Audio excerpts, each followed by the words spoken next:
कृष्ण नाम कोई नाम जप कर रहे हो, नाम जापक को स्पर्श नहीं कर सकता। ऐसे कई घटनाओं में हमको दिखाई दिए हैं, ऐसा देखा है और निर्भय होकर, कोई भय नहीं लगा, ऐसा देखा। जैसे एक बार 3 बजे हम शौच के लिए कमंडल उठाया, तो जंगल में जाना होता था, कोई शौचालय की ऐसा, तो अभी कुछ वर्षों से शौचालय का ऐसी व्यवस्थाएं बनी नहीं, तो ग्रामीण आदि देशों में कहीं शौचालय पूरे नगर में नहीं होती थी, वो तो अभी व्यवस्थाएं हुई। तो कमंडल लेकर शौच के लिए निकले तो देखा कि गांव के बाहर एक नववधू लोटा लिए शौच के लिए जा रही। तो हम खड़े हो गए कि जिस दिशा को जाओ उससे विपरीत दिशा में हम, वो खड़ी हो गई।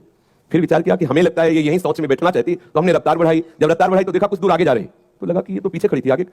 हमारा ये था कि हम कभी डरने वाली स्थिति में अपने को नहीं खड़ा करते। हमारे मन में नहीं नहीं ये मेरा भ्रम है, वो हमसे आगे निकल गई होगी। जब वो आगे गई तो हम पीछे मुड़े तो देखा हमारे दूसरे रास्ते में खड़ी। अब हमें पक्का विश्वास हो गया कि ये कोई स्त्री नहीं है, कोई पतित आत्मा है जो इस रूप में है। तो जोर से भगवान नाम उच्चारण खत्म किया, ना कोई भय और ना वो हमें दोबारा दिखाई दी। तो हमने जीवन में देखा है कि अगर कहीं ऐसी प्रेत आत्मा भी हो, वो आपको परेशान नहीं कर सकती। आपको जैसे गोकर्ण के सामने धुंधकारी प्रकट हुआ, कभी वो अग्नि बनता, कभी वो ये बनता, कभी भेड़ बनता, कभी सिंह, समझ गए अधोगति को प्राप्त। लेकिन कोई ऐसा नहीं कि उनका अनिष्ट करे और रो के कह रहा था कि मेरा उद्धार कर दो, मेरा कल्याण कर दो। तो ये प्रेत आत्माएं भगवत धामवासी, भगवान नाम जापक वैष्णवों के प्रति अपना कल्याण करने के लिए आती है। किसी को भी कभी घबराना नहीं चाहिए। यदि कभी ऐसी परिस्थिति हो तो उच्च स्वर से नाम कीर्तन करने लगना, विश्वास करना तुम्हें छू नहीं सकता कोई। हम इसलिए सत्ता नहीं मानते, जैसे कभी कोई प्रश्न करता है, कह देते मेरे भगवान ही भूत रूप में आए। ये एक स्थिति है, एक भावना की स्थिति जो सत्य भावना है, वासुदेवास्वरमिति, तो सब प्रभु ही है और सच्ची बात सब प्रभु ही है। लेकिन ये जो अगर हम उस स्थिति को नहीं पहुंचे तो पक्का समझ लो कि अगर प्रेत योनि का कोई भी जीव तुम्हारे सामने आता है और तुम भगवान नाम जप कर रहे हो तो तुम्हें कभी परास्त नहीं कर सकता। जहां